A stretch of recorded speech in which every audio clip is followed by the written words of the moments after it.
I sit alone in this cramped office, the air heavy with the musty scent of old paper. My desk lamp flickers, casting jagged shadows across stacks of case files, yellowed, brittle pages that hold the ghosts of a century past. I trace my fingers over the faded ink, the words blurring into a name that chills me every time I read it. Hinterkaifeck, a tiny farmstead lost in the wilderness of Bavaria, 43 miles north of Munich, where on March 31, 1922, 6 souls were extinguished in a storm of blood and steel. More than 100 years have passed, and still, I can't shake the question gnawing at me. Who wielded that Mattock, and why does this case refuse to die? I'm not Georg Gruber, the weary inspector who first tackled this nightmare in 1922. He walked away defeated, his notes a tangle of dead ends and desperation, leaving the mystery to rot. I'm just a shadow in his wake, an outsider with no badge, driven by an obsession I can't explain. I've spent nights hunched over these reports, piecing together fragments, conflicting witness accounts, a crime scene defiled by careless hands, and the sickening truth that whoever killed the Gruber family didn't flee. They stayed, for days, eating their bread, tending their cattle, sleeping under the same roof as the bodies they'd broken. What kind of creature does that? Human, or something worse? Or picture Hinterkaifeck in your mind. Not the quaint farmstead of storybooks, but a lonely speck swallowed by a sea of dark pines. The wind howled through its warped boards, a constant wail that masked every other sound. That's where they lived. Andreas Gruber, 63, a man whose hands were as rough as his temper, known to wield a scythe or a pitchfork against anyone who crossed him. Cäzilia, his 72-year-old wife, a silent figure worn down by decades of his cruelty. Viktoria, their 35-year-old daughter, a widow with secrets buried in her eyes. Her children, 7-year-old Cäzilia, bright and curious, and 2-year-old Josef, still in his bassinet. And Maria Baumgartner, the new maid, stepping into this doomed house on the very day it became a tomb. 6 lives, snuffed out one by one, leaving nothing but silence and questions. I've replayed that night in my head 1,000 times. No cries pierced the forest. No lantern flared in distress.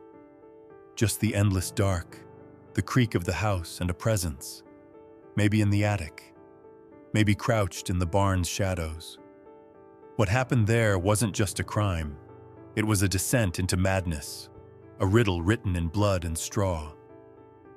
And then there's Lorenz Schlittenbauer, the neighbor who stumbled onto the carnage, or so he claims. He found the bodies, yes, but his hands were too steady, his words too careful. I've read his statements, pored over his actions, and I can't shake the feeling he's more than a witness. Did he see something? Or did he do something? I'm taking you back there with me, step by careful step, through the fog of half-truths and the stench of death that still lingers in these pages. This isn't about solving the case. Not anymore. It's about unearthing what's been buried, peeling back the layers of a nightmare that feels alive, watching us. Hinterkaifeck isn't just a place. It's a warning, a whisper from the void, and maybe, just maybe, a killer's final laugh. The wind never stopped at Hinterkaifeck.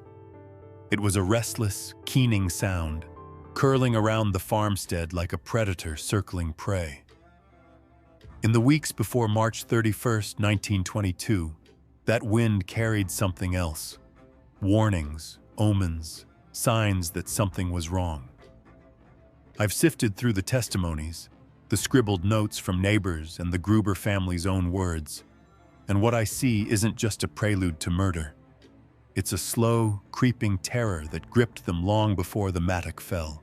6 months earlier, the family's maid, Crescens Rieger, fled. She lasted less than a year, her departure sudden and frantic. Later, she told police she'd heard noises, footsteps, faint and deliberate, pacing the attic above her bed. She swore the place was haunted, that something unseen watched her through the walls. Andreas Gruber laughed it off, called her superstitious. But I wonder if he felt it too, the weight of eyes in the dark.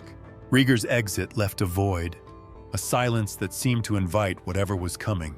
Then, in March, the strange began to pile up. Andreas found a newspaper on the property, a Munich publication, crisp and foreign. He didn't subscribe to it. No one nearby did. He asked the postman, the neighbors, but no one claimed it. It sat on the kitchen table like an intruder, its presence unexplained. I've held that detail in my mind, turning it over. Was it a mistake? A taunt? Or had someone been there leaving a breadcrumb of their existence? Days later, a key vanished.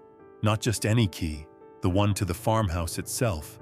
Andreas searched every corner, tore apart drawers and cupboards, but it was gone. A house like Hinterkaifeck, isolated and vulnerable, relied on that lock. Without it, the boundary between safety and chaos dissolved. He didn't report it, stubborn old fool, but I can imagine his unease, the way he'd glance at the door, wondering what might walk through. Then came the footprints. Just days before the end, fresh snow blanketed the ground, pristine and untouched, until it wasn't. Andreas found them, a trail of tracks leading from the forest's edge to the farm's machine room.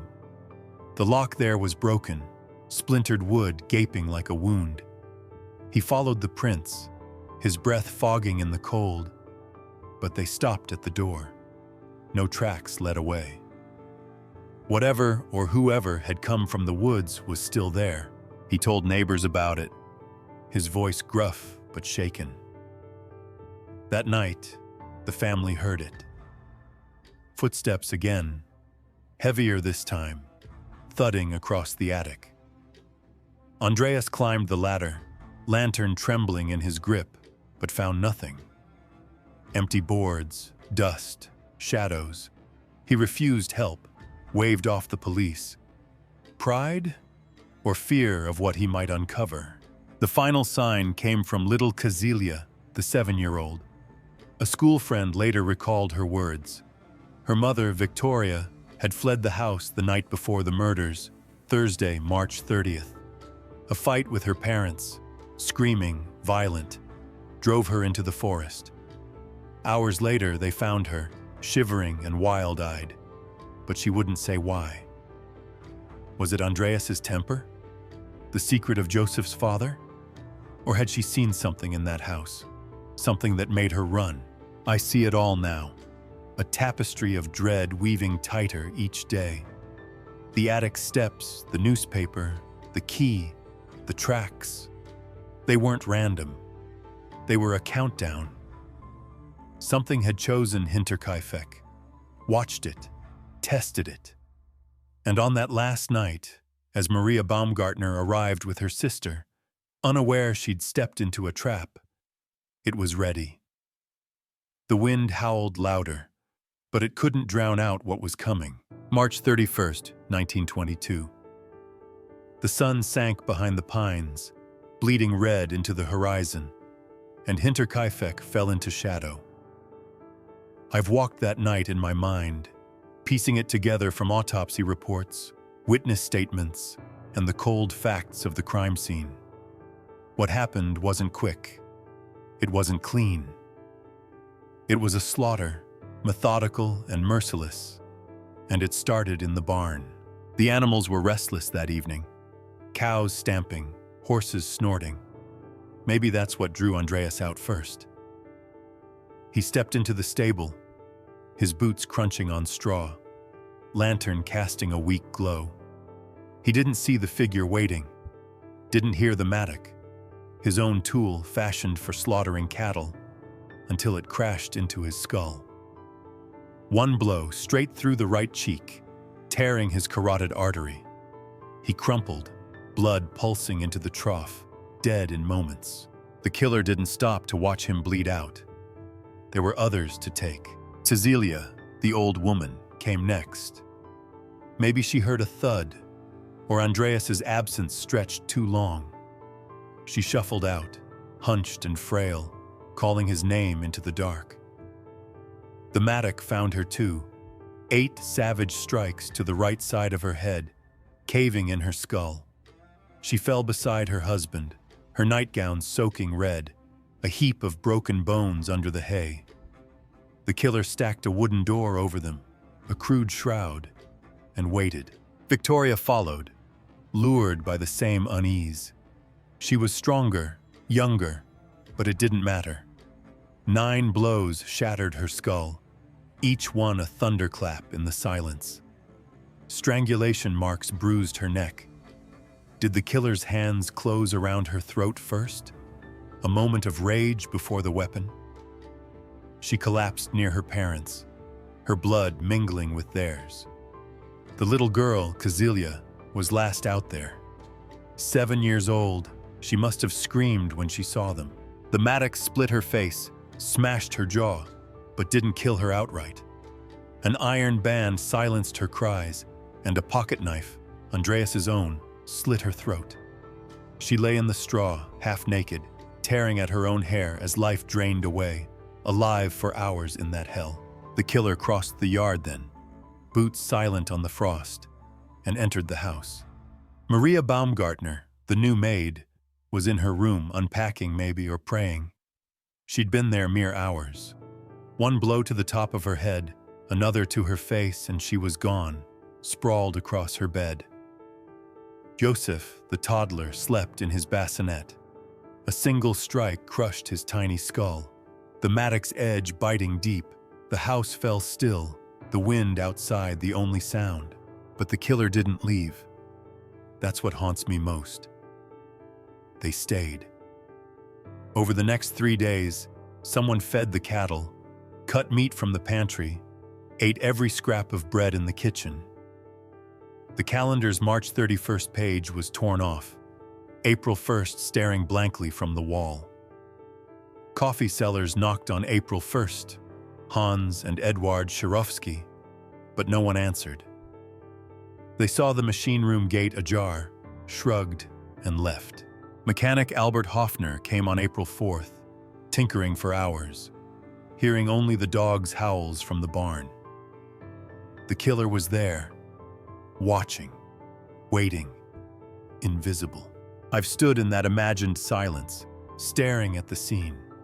4 bodies stacked in the barn, 2 more inside, blood crusting on the floorboards. The Mattock, 80 centimeters of forged steel, its blade clamped with an 8mm screw, wasn't found until later, hidden in the attic. Whoever did this knew the farm, knew the family, knew how to vanish into its shadows. Was it rage? Revenge? Or something colder? Something that savored the aftermath? I can almost hear their breath, feel their eyes, as they moved through that dead house. A predator at home among the prey. Lorenz Schlittenbauer. His name keeps pulling me back, a thread I can't cut loose. He's the man who found the bodies, or so the story goes. A neighbor, a farmer, a widower with a tangled history tied to Viktoria Gabriel.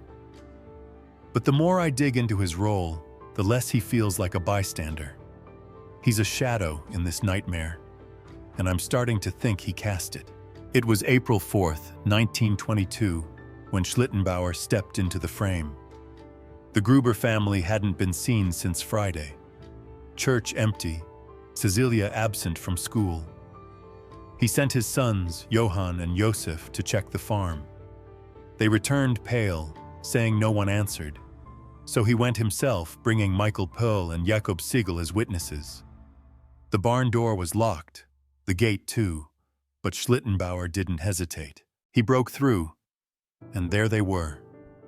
Andreas, Cäzilia, Viktoria, and little Cäzilia, stacked like firewood under hay and a door.